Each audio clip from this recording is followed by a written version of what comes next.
हम देखते हैं कि जो डिजिटल रेवोल्यूशन आया है, मुझे नहीं लगता है कि हम इससे बाहर निकल पाएंगे, क्योंकि हर जगह आप देखें, वो ऑफिस हो, वो अपना काम हो, वो स्टडीज़ हो, उसमें जो है इंटरनेट का काफ़ी अहम रोल है और हमारे डिजिटल वर्ल्ड का काफ़ी इंपॉर्टेंट रोल है, क्योंकि everything is accessible by digital means. आप घर बैठे बैठे हर किसी चीज़ को एक्सेस कर सकते हैं, लेटेस्ट वर्ल्ड में जो हो रहा है वो एक्सेस कर सकते हैं। इसलिए इसको हम अपने लाइफ से निकाल नहीं सकते हैं, लेकिन ये है कि इसका जुडिशियस यूज़ करने की ज़रूरत है। ये बच्चों में नहीं, बच्चों में तो ये एडिक्शन बन ही जाती है। आप देखिए अडल्ट्स या इवन एल्डरली जो अब अपने काम से रिटायर हुए होते हैं, वो भी इसमें इन्वॉल्व हो रहे हैं। तो ये ज़रूरियात ज़िंदगी बन गया है, लेकिन यह है कि इसको जुडिशियस यूज़ करना है। जो जितना आपको नीड है उतना आप यूज़ कीजिए, क्योंकि आजकल हम देखते हैं कि आर्टिफिशियल इंटेलिजेंस का ज़माना है।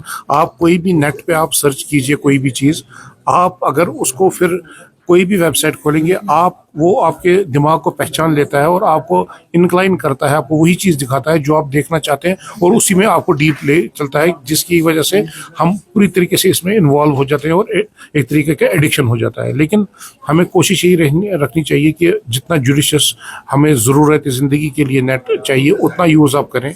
और स्पेशली जो हमारे बच्चे हैं या एडोलेसेंट्स हैं, जो इसका मिसयूज़ कर सकते हैं बाय डिफरेंट मीन, उसको हम रेगुलेट कर सकते हैं, क्योंकि specially under the age of 18 अगर आप सिंपल रेगुलेट करें इनका स्क्रीन टाइम और क्या कंटेंट ये वॉच कर रहे हैं, वो ज़्यादा ज़रूरी है। स्क्रीन टाइम आप simple by using parental controls, आप अगर बच्चे को आप मोबाइल फ़ोन दे रहे हैं, आप उसको अपने फ़ोन के साथ लिंक कर सकते हैं, ताकि उसको हम रेगुलेट करें कि वो एक दिन में कितने टाइम तक वो फ़ोन यूज़ कर सकता है। या इवन आप उसको कंटेंट, वो क्या उसको देखना चाहिए, क्या नहीं देखना चाहिए, वो भी आप अपने फ़ोन से रेगुलेट कर सकते हैं। इसी को लोगों में अवेयरनेस करने की ज़रूरत है कि ऐसी चीज़ें भी इंटरनेट में अवेलेबल है।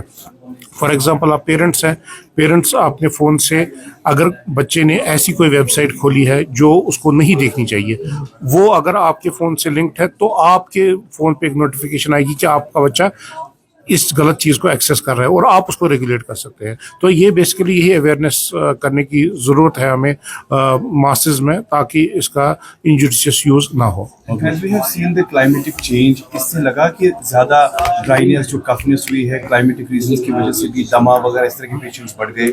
देखिए ऑब्वियसली हमारा जो यहाँ पे कश्मीर की अगर हम बात करें, तो यहाँ पे आबो हवा ऐसा है जिसकी वजह से जो है रेस्पिरेटरी डिसऑर्डर्स है वो काफ़ी कॉमन होते हैं। वो आप अगर विंटर में देखें, तो विंटर में हम देखते हैं कि वायरल इन्फेक्शंस की तादाद जो है बहुत ज़्यादा बढ़ जाती है।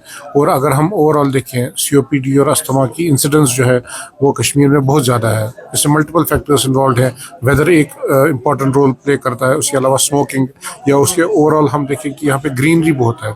ग्रीनरी की वजह से हम देखते हैं कि पोलन का कंसनट्रेशन जो एटमॉस्फेयर में होती है वो काफ़ी ज़्यादा होती है, स्पेशली ड्यूरिंग स्प्रिंग सीजन।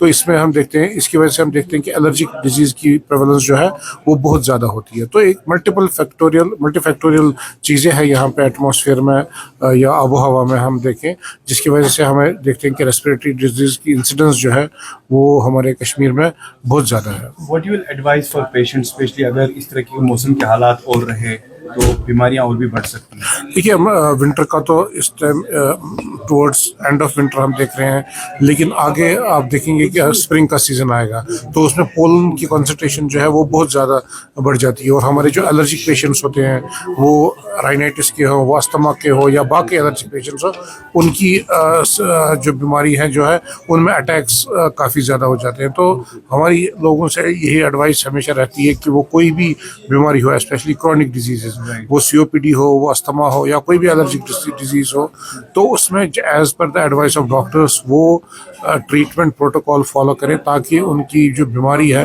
वो कंट्रोल में रहे, और जो अटैक्स होने का अंदेशा रहता है वो विंटर में हो या स्प्रिंग सीजन में हो, उसको हम मिनिमाइज करते हैं। क्योंकि अक्सर हम देखते हैं कि ऐसे पेशेंट्स उसी टाइम ट्रीटमेंट लेते हैं जब उनको प्रॉब्लम होती है, जब उनके सिम्टम्स आते हैं। लेकिन चूंकि ये बीमारियां अस्थमा या COPD एक कंटिन्यूसली बीमारी में मुबतला होते हैं पेशेंट्स, और जैसे शुगर का पेशेंट, ब्लड प्रेशर का पेशेंट्स होता है जिसको कंटिन्यूसली दवाई लेनी पड़ती है, तो ऐसे ही पेशेंट्स जो है वो ये अस्थमा के या COPD के पेशेंट्स होते हैं, जिनको ट्रीटमेंट कंटिन्यूस बेसिस पे लेना पड़ता है, ताकि उनकी बीमारी जो है वो कंट्रोल में रहे।